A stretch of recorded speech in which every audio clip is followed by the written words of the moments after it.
好，我们带大家来看到，尤其是现在川普政府要上任之后，很多话不是说说而已，现在错了一代呢，恐怕还有非法移民。我们先带大家来看到的是，现在川普说他要实现他的竞选承诺，上任后就宣布是一个紧急状态，他说要派美军来驱逐千万无证的移民。川普在他就职后实现竞选政见，宣布这个美国会同步进入紧急状态，用美国的军力来驱赶大规模的非法移民。那么现在外媒说这是根本立场根本性的转变啊。他说你看，将在本周拜访川普的海湖庄园对于驱逐非法移民的计划做最后的修改，其中就包括了美国国防部在驱逐非法移民的计划中要扮演什么角色。这个霍曼在18号也接受福斯新闻专访，他说你看，过去美国军方根本没有介入所谓的国内执法问题，如果国防部真的要介入驱逐非法移民，那就表示美国的军方立场出现了根本性的转变。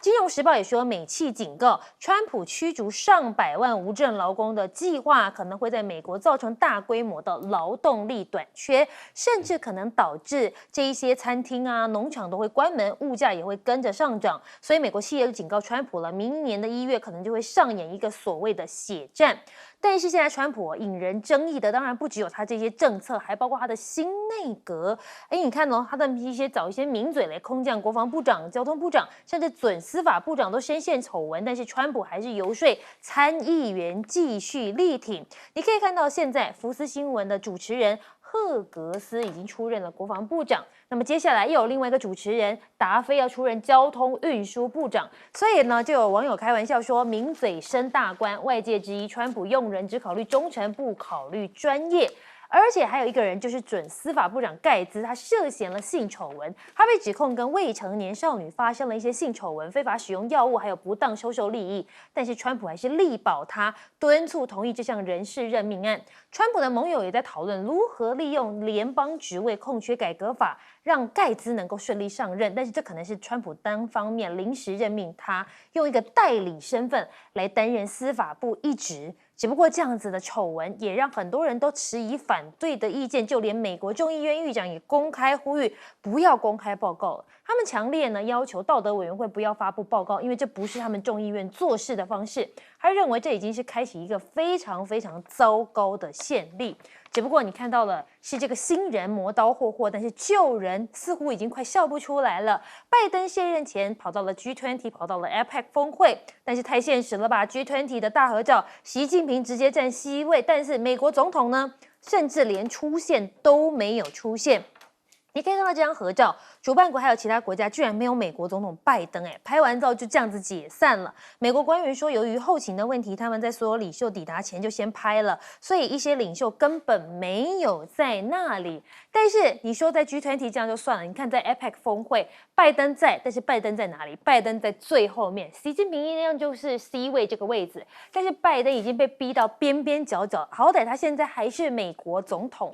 那么美国现在被边缘化了，习近平也积极拉美国的盟友。你看，川普扬言加关税，习近平 G20 喊话多边贸易权威性。他说积极推动 WTO 的规则与时俱进，提高多边贸易体制的权威性、有效性跟相关性，避免一些政治问题，而经济问题变得政治化，人为裂割了全球市场。习近平甚至在 G20 的场边会晤澳洲的总理，喊话共同反对保护主义。那么当然了，艾班尼斯就说了反脱钩，主张推进全球化经济的全球化。但是习近平就说了，愿意进口更多澳洲的优质产品，双方应该反对一个所谓的保护主义。甚至连英国首相施凯尔隔了6年多都破冰相见了，称双方有意更多的合作。那么英中都坚持一个多边主义，愿跟中国加强多边的沟通协调，解决一些地区热点的问题。墨西哥总统甚至呢，在习近平出席 G20 峰会的时候也跟他见面了。他说，很多中国企业在墨西哥展开业务，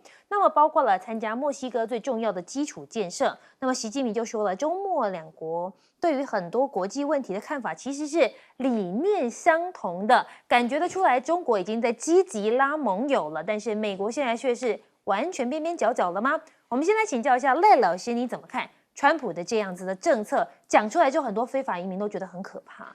川普他证实了目前有一位他的好朋友公布的，在这个他的新媒体里面公布了一个新闻，说川普一上任的时候啊，1月份他可能就会宣布国家进入紧急状态。那因此要动用军队还有国民警卫队来进行对于非法移民进行打击的这样的一个工作。美国的非法移民估计有2个智库，他们的估计数字不一样，但一个智库估计是1170万，另外一个估计是1130万，可是都超过1100万左右。劳工大概已经在职场上工作的劳工大概至少是700万，有人估计是800万左右。这代表美国它的这些辛劳的工作，就是我们讲的是这个黑工还有就是苦工、苦差活还有就脏活这些都是由这些外籍劳工来做，就是这些很笨重的、很粗重的，然后比较跟下水道跟垃圾比较有接触的，或者是跟厕所的跟这个餐厅的后面的那些这个残余的处理的这些工作，很辛苦的工作，或者是农产品去摘，或者是说你的这些医院或者是一些这个老人的养老院的这些比较出众的这些工作，其实绝大部分用的都是非法的劳工，那也就是非法移民。这么庞大的非法移民量，这代表美国的国内的劳动市场需求量很大。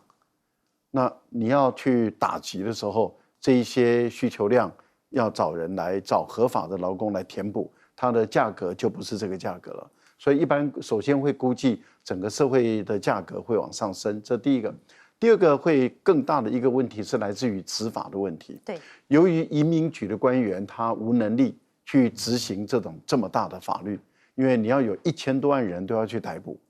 那你是挨家挨户收，还是到这些特定的他们有县民或者是情报据点上来去搜索？对，那你要去搜索的时候，你要动用的就是国民警卫队跟军队。可是军人他们基本上来讲，并不是是制服老百姓的。他们是用来打仗的，打仗基本上就是来杀人的。你要军人去执法，这个很危险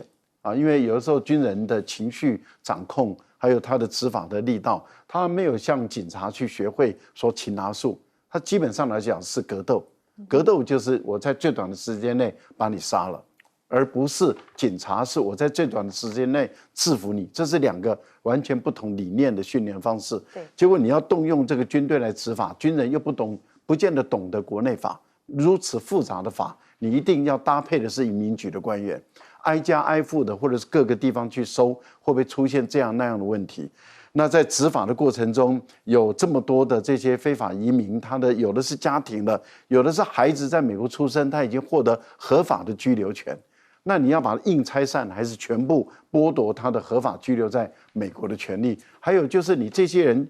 聚集了、逮捕了以后，你如何甄别他是哪一个国家人？如何把他遣送回去？这些太复杂了。对，我都觉得川普能不能在他的4年任内完成这样的一个复杂工作，而且这4年内会带来多少的社会的冲突矛盾，我们真的是不可想象，也不敢想象。希望他只是演一场戏。就是拍拍就好了，然后就那个船过水无痕就演过去。可是如果川普是硬要这样执法的话，那有些州，例如说民主党所掌控的州，像纽约州、像加州，他不见得就听命于你那州跟联邦政府会不会也产生矛盾？我觉得这个太复杂了，这个冲击可能是很大的，很大很大。那另外，拜登是自己搞了一个笑话，拜登在 APEC 的时候是故意迟到，到G20的时候又故意迟到。可是这一次的第2次的故意迟到就没有人等他了，所以才闹出这样的一个难看的笑话。好，这个压轴登场反而是被忽略了。我们来请教一下玉芳委员，你怎么看川普的新人事任命？很多人说名嘴现在在美国是出头天了，你自己怎么看呢？我看美国这个选举看了几十年了。对，从研究所念硕士班的时候开始到现在，注意美国选举，我是觉得这是一个美国一个总统重新，就是因为总统不管你是不是在回国的总统所任命的最糟糕的人选。我很少看过提出的人选受到这么多的批评，甚至包括自己共和党里面的参议员、众议员这样一个批评。你不讲别人讲这个法务部的这位部长就是司法部部长啊，这位老兄，他的问题真的很多，他跟未成年的少女发生性关系，使用非法的毒品啊，就药品，那就毒品啊，收受不当的礼物，给有私人关系的人士给他们特权还有好处，还有干扰政府调查他自己的行为。所以在美国是很罕见的，美国国会会把自己的同事送到他们说的伦理委员会，就是我们立法院的纪律委员会。当然，我们立法院纪律委员会那可以丢到垃圾堆里面去，那根本没有发生任何屁关系的了，一点用处都没有。我讲实话，那讲这个美国这个，他们是非常认真的在调查自己的同仁。如果调查真的有罪了，他可以把他赶出去了。就把你赶出去，就是你不能再当国会议员了这样子。那这位老兄呢，他的行为在调查。你要知道，他什么时候停止调查了？就是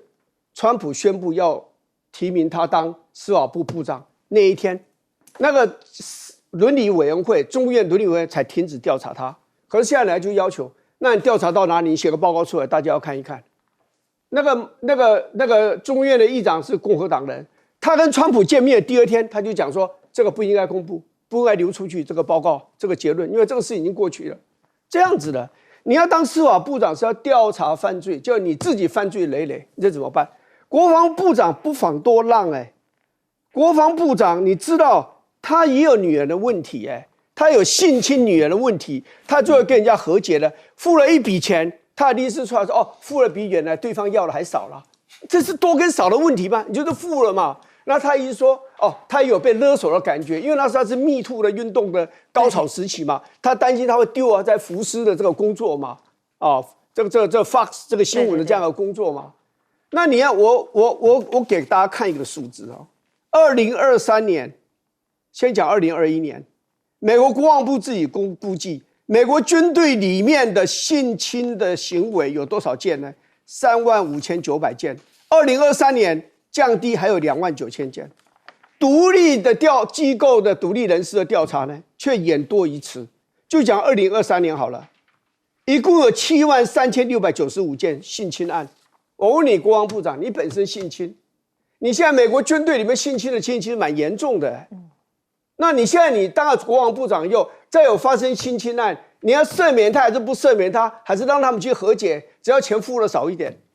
你告诉我。所以这是有史以来我看过美国最糟，不仅是他，还有好多个根本就是不合格，学历、经历都不合格，结果大家提名都是干部长干什么情报总监国家这个情报总监所以我真的坦白讲是这个令人失望。我认为我在那边敢预言，川普的痛苦会从他就任白宫开始，现在看起来还没有就任白宫对，他的事情已经一大堆出来了。好，我们来问一下张将军，美国还是有老大哥的心态，但现在似乎已经开始被边缘化了。对，那我们可以知道，以这个 APEC 也好，G20也好，大家都知道这个行礼如仪会照个大合照。对，但是我们看 APEC 跟G20的大合照，那个拜登的摆在边边，以前的美国一定中央位置一早就找到美国总统中央位，因为他世界霸权嘛，中央位置和中心位置就是他，大家向中看齐就是了。那现在拜登被任期还剩下2个月，他现在被放在我们讲的被放鸟，那变成这个样子，他被放到边陲的位置去了。这个位置政治学政治学，我认为美国的他这个江河日下，此一时彼一时，最主要他这个有点失策，就是第一个，我们知道阿富汗撤军没弄好，阿富汗在他任内撤军，一撤军非常仓促。结果阿富汗撤军，马上这个塔利班6天之内就席卷了科布尔政权就没了。那换句话，这个失策了，没有做好。第二个，我们都知道乌克兰战争，乌克兰打的是现在还在打，美国到底是美国是世界的警察嘛，怎么会弄成这个样子？换句话说，这个也扣分，这个都是在拜登总统任内的状况嘛。第三个，以巴冲突，以色列在巴勒斯坦的。我们叫在加萨走廊杀那个哈马斯组织跟那个平民杀了43000多人。那这样子，以色列不受控但是美国背锅。你看看这个账会算在美国上面，因为美国这个我们叫他的这个他的国务卿那个跑到那个中东10几次都没有用，布林肯没有用，是这个样子啊。那换句话说，整整的这些失策，治大国若烹小鲜，他目前这个状况没有把国家还有国际的状况治理好，所以你看现在好像就被放在边边了。这个是这个位置政治学的展现。不过刚才将军有讲到了这乌俄战争呢，乌俄战争到现在还在持续的攻打当中。我们现在已经看到最新的状况，尤其在俄罗斯现在已经做出了反击。俄罗斯大规模空袭造成乌克兰的苏梅市11人死亡，89人受伤。乌克兰奥德萨州的州长基佩尔跟国家警察表示，俄罗斯对黑海奥德萨港发动飞弹，造成11人死亡，89人受伤。俄罗斯甚至还想要提高飞弹的产量。卫星已经曝光5座设施正在扩建当中。俄罗斯生产的固态燃料飞弹引擎的5座设施现在正在大规模的扩建。那么克里姆林宫计划大幅提升飞弹的产量，以来推进乌克兰的战事。只不过现在俄乌战因为拜登放行 ATACMS 的攻俄会翻盘吗？英法现在也要跟进来放行暴风影飞弹。外媒说，这乌克兰很可能在这几天首度出动这样子的飞弹，而且不是所谓的什么长程飞弹，只是相较于乌克兰现有武器，更可以打击俄罗斯领土的这样子的武器。其实很多人都很好奇，那乌克兰的总统泽连斯基就在这么多的武器奥援之下，为什么不趁机赶快反攻呢？只不过现在德国总理肖兹决定不跟随拜登了，继续对交付金牛座导弹说 no。那么他们说，只有你觉得自己对目标控制也有负有责任的时候，你才可以准许他们被使用。但是现在德国虽然没有提供这个金牛座导弹，还是提供了4000架的人工智能无人机。现在的欧洲似乎已经受不了乌俄战争，已经打了快1000天了，想要来结束这样子的战争，甚至还施压这个泽连斯基是不是可以来和谈了？而且他们现在希望可以吸引普京上这谈判桌，结束这一场已经快要1000天的战争。彭博报道，土耳其总统也提议冻结乌克兰的前线。他说呢，埃尔段提议包括让乌克兰放弃加入北约至少10年，冻结当前的前线，向乌克兰提供武器，以及将国际部队部署到顿巴斯等非军事缓冲区。就连法国的前总统现在也讲话了，他说川普准备要让乌克兰投降了。他说川普实际上正准备做这些事情，但是乌克兰人真的是很难忍受，也是对欧洲的羞辱。只不过现在中俄一条心要来对抗欧盟，尤其是现在冬天到了，天然气当然很重要。中俄的东线天然气管道完工，全球最长，运输量也最大。你可以看到呢，这个从上海一路连到了这俄罗斯的科维克沸田，那么你可以看到了，他们每年可以多向中国各个地区供应了380亿立方米的天然气。那么现在欧洲的奥地利也大失血了，冬季呢，现在是不是断供已经拉警报了？由于乌克兰政府表示，现在的天然气过境协议2024年就要到期了，不延长记忆就意味着明年开始，俄罗斯经由乌克兰输送的欧洲天然气可能全面中断。那么现在奥地利也担心了，俄罗斯会不会再次以能源当作武器呢？尤其是现在俄罗斯天然气工业公司已经告知当地最大的能源公司，将不再提供俄罗斯的天然气给奥地利了。但是德国还是在进口俄罗斯的天然气吗？俄罗斯的液化天然气在德国的码头卸载之后，还是会被运到其他的欧盟国家。金融时报就说了，比利时、西班牙跟法国等欧盟国家，他们呢在俄罗斯方面有签订长期合约，而且人在俄罗斯购买天然气。只不过现在德国联邦的网络署的发言人他们就讲到了，部分俄罗斯的天然气途经德国输气网络转口其他国家，其实还是有可能的。赖老师，我们先请教一下，你怎么看现在俄罗斯的反击？俄罗斯对乌克兰的攻击啊，它的力道是越来越加强。对，它的整个国防工业已经成功的转化成为战时的国防工业，所以它的生产能量速度是越来越快，不管是无人机或者是各类型的导弹哈，它速度越来越快。我们也看到它的战争规模已经在扩大了，除了在乌东地区的进展越来越快啊，例如说我们红军城的整个包围圈啊，事实上都已经打下来了。现在已经越来越接近这个涅伯城啊，一直在靠近中。北部的苏梅城已经开始在攻击了，哈尔科夫本身的周边的村庄的包围圈也一直慢慢的在形成。那现在已经开始又打了这个敖德萨这个港口，因为这是乌克兰唯一的对外的一个出海港。如果这个港口被攻击到更严重的一个伤害的话，这个对于乌克兰它的所有的产品的对外的输出将会面临很大的一个困难。所以它等于是把这个乌克兰会困住，成为一个内陆。那目前的情况是，白宫完全不承认也不否认，就是不回应有关于拜登，就是《纽约时报》所公布的。因为《纽约时报》说，拜登已经授权给这个泽连斯基可以使用 ATACMS 的这种较远程一点的这种导弹来攻打俄罗斯的境内。那事实上目前又传出说应该是在库尔斯克的这个地区里面来使用，但是白宫不回应。那因为这个主要也是面对普丁的反应，普丁的态度就是说，只要乌克兰使用北约国家提供给他的这个远程的打击武器打到俄罗斯的本土，那俄国也会对等的对于提供者的本土进行打击，因为他认为这是对等的一个权利。那这个对于美国来说的话，他也会面临一些风险。那问题是在于，为什么拜登要在卸任前？因为选举结果已经出来了嘛，川普赢了嘛，所以拜登在1月20号要交权了。可是他为什么要在卸任前的时候允许他之前一直不允许的乌克兰使用这个武器？而且到目前为止，大家在问美国的五角大厦说，这款武器会不会改变战局？他们说不会。那不会改变战局，为什么要允许乌克兰来使用？那这个就让我们觉得匪夷所思的事情了。那所以很多人就有阴谋论、小人论、伪君子论就出来了，认为说拜登要在卸任前给川普难看，给川普制造困扰，然后把战争扩大变成更加的复杂化。那这些都给川普留下一个很难收拾跟解决的这样的一个状况。那就是说，你要好啊，你要来解决俄乌战争，你说你24小时就能解决，我就丢一个烂摊子给你，把摊子搞得更烂，看你怎么解决。因为以俄国人来说，现在就等待泽连斯基什么时候使用这款战争这个武器，他什么时候使用？如果普丁也下决心，那对美国也打，那到底美国一旦被攻击，那是不是美俄之间的战争？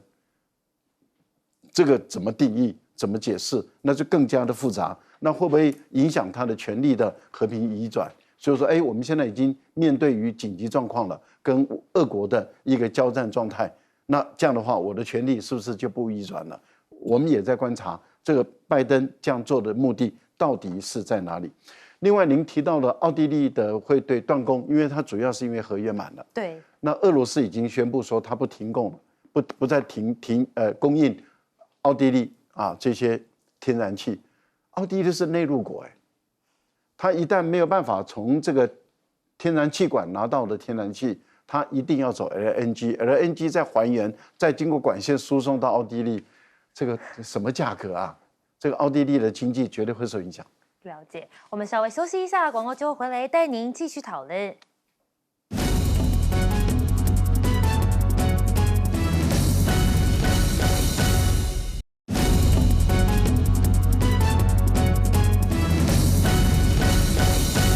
回到新闻大白话，我们要问一下将军，你怎么看现在俄乌的战争推进？因为泽伦斯基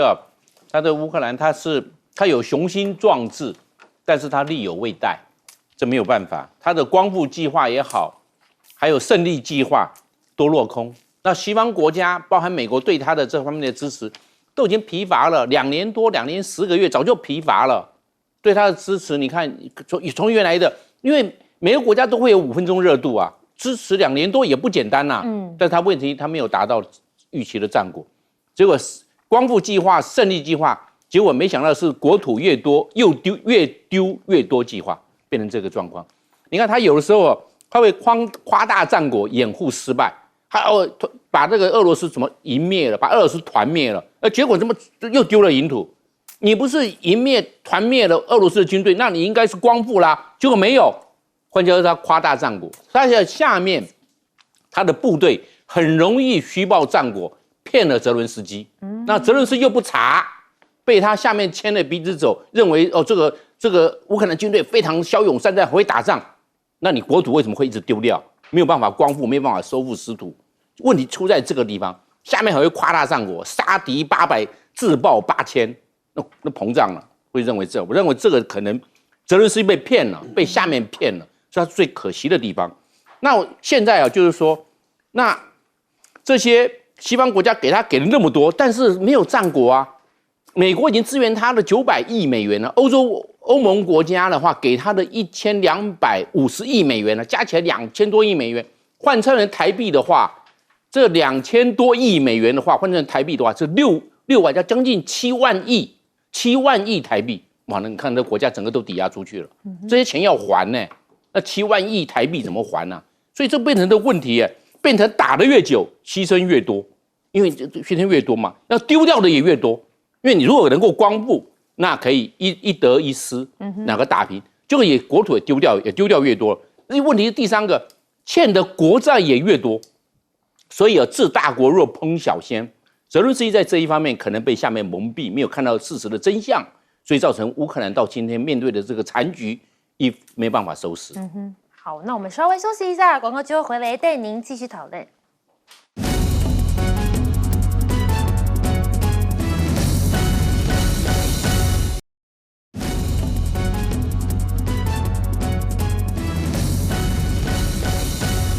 新闻大白话要来问一下玉芳委员，你怎么看现在俄乌战争的推进呢？当然，这场战争呢，最大受害者是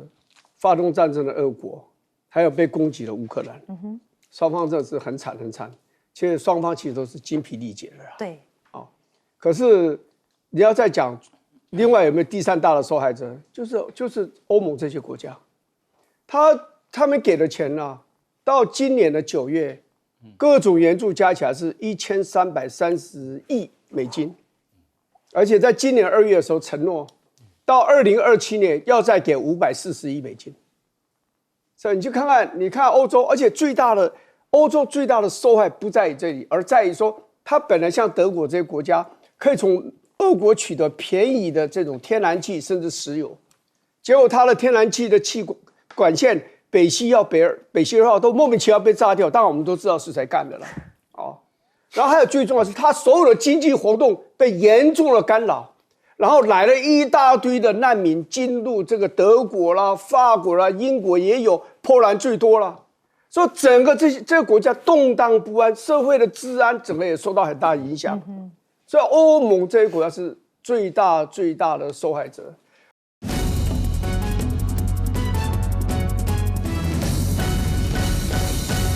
持续锁定新闻大白话，我是韦佳琪。那么这节我们带您纵观整个国际局势的演变。那么加入我们的来宾当然包括有国际政治专家赖玉贤赖老师午安，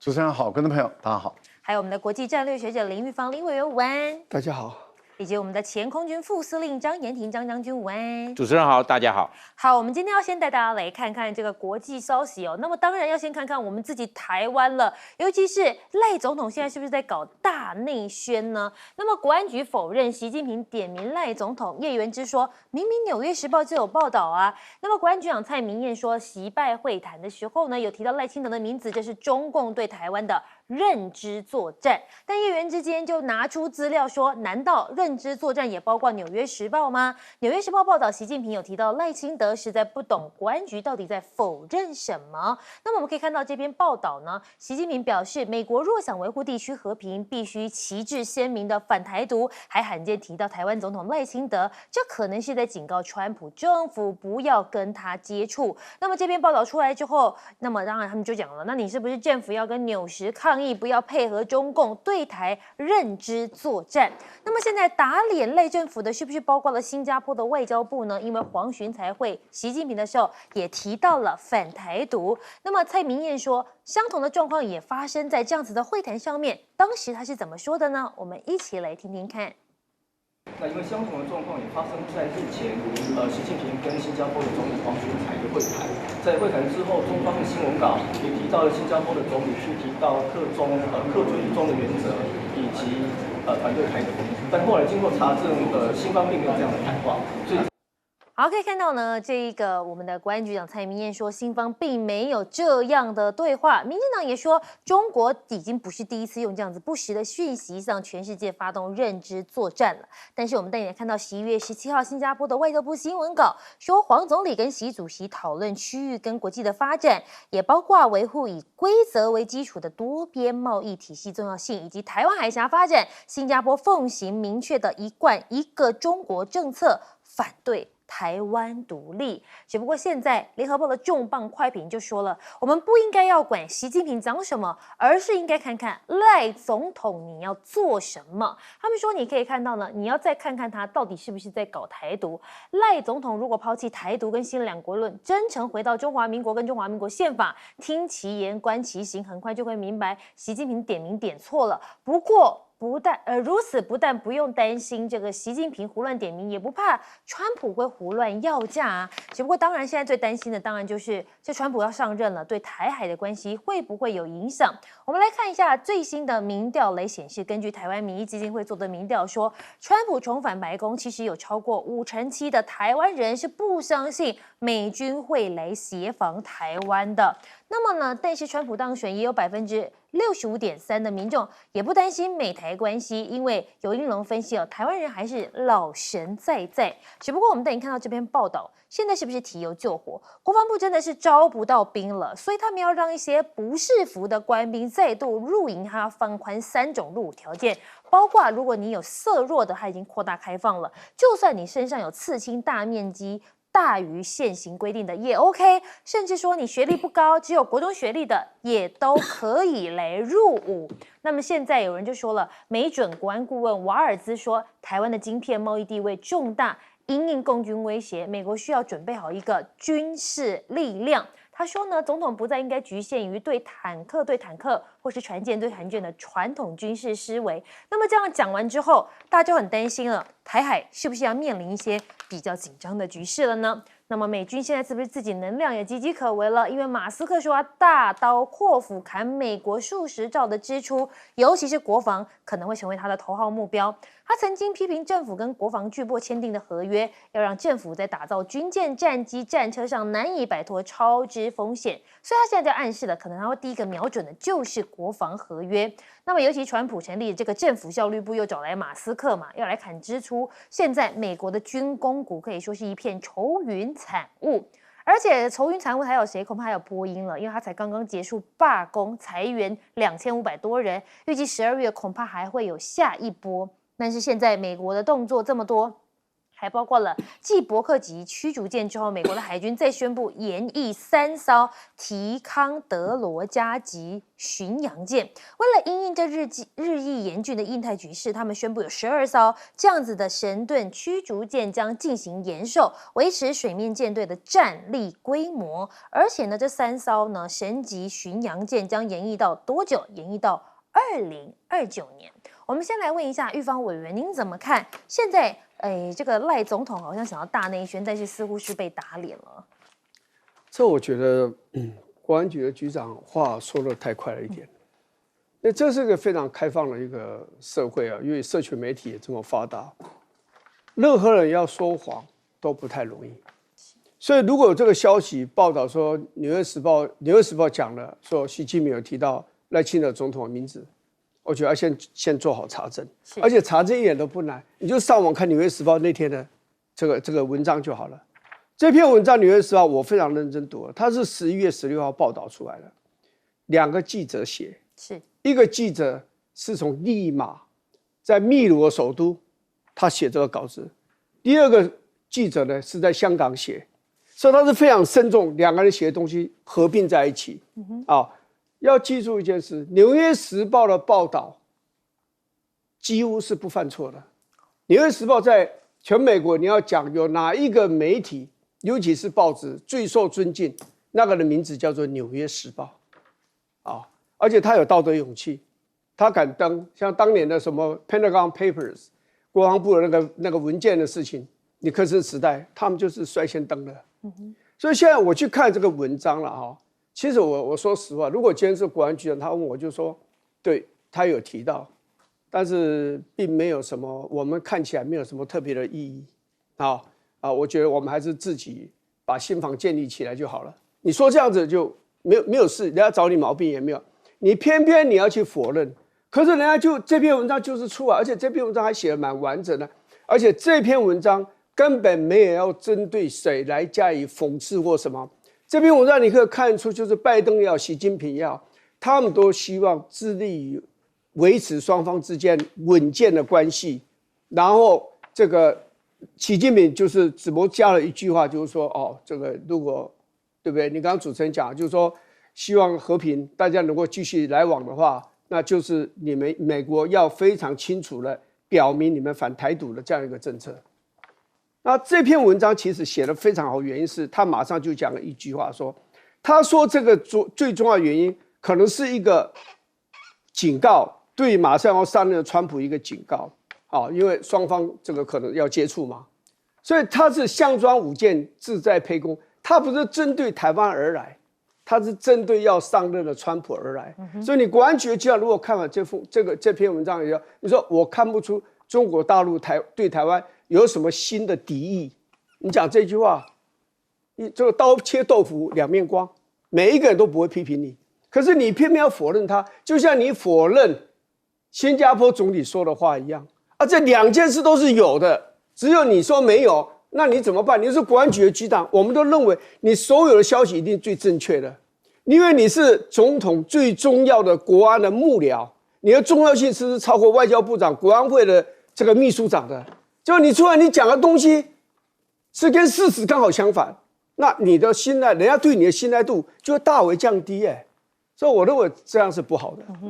那我们来问一下，这张将军，你又是怎么看？现在要放宽这个入伍的标准，还给3个条件，您怎么看呢？我认为不要随便放宽，因为军队是这个兵在精不在多。如果你那个都是素质比较差的进来，武器装备不会操作，装备坏了，机器坏了，这个武器都坏掉了，那怎么弄？我就认为是不是要有一个标准？现在已经降到不能再降了，就降到楼地板了，接下来就要挖地下道了。因为身高，女生已经降到150公分了，男生的身高已经降到152公分了，不能再降了140几公分，那个炮管有的好高你吊单杠要拿吊车啦，那没有办法。我认为是不是要从另外一方来想办法？你现在病急乱投医，现在赤龙赤虎都进来，好像变成一个黑道。那有的人家长他不会放心，他把他的孩子送到自愿役，因为跟赤龙赤虎的在一起。也有同性恋也进来了，也有因为同性恋现在也进来了嘛，然后这个吸毒的也有进来了，然后前科的也有进来了，变成在里面，那再怎么办？那有的时候会有小帮派在里面那好的进来变坏了，因为近朱者赤嘛，近墨者黑，很容易被洗染，而且外面这个朝9晚58个小时下班走了，军队24小时在一起，很容易变坏，你不坏还不可以，因为他赤龙赤虎，你敢不坏吗？你不坏，你试试看，他那脸一横，刀一放那边，办黑道就来了。是不是在这一方面，我认为是不是要有个筛选？赤龙赤虎进来，感觉到军队变成黑道，那怎么办？我认为这个一定要从长计议不要把它框得太死。是不是要提高待遇？我认为给自愿役的这些兵或者是士官给他1个月给他加1万块到2万块之间，让他待遇提高了，大家就会来了，素质就会提升。要这个样，你不要给他一个2等兵，不到4万块，2等兵给他5万怎么样呢？2等兵给他5万嘛，他是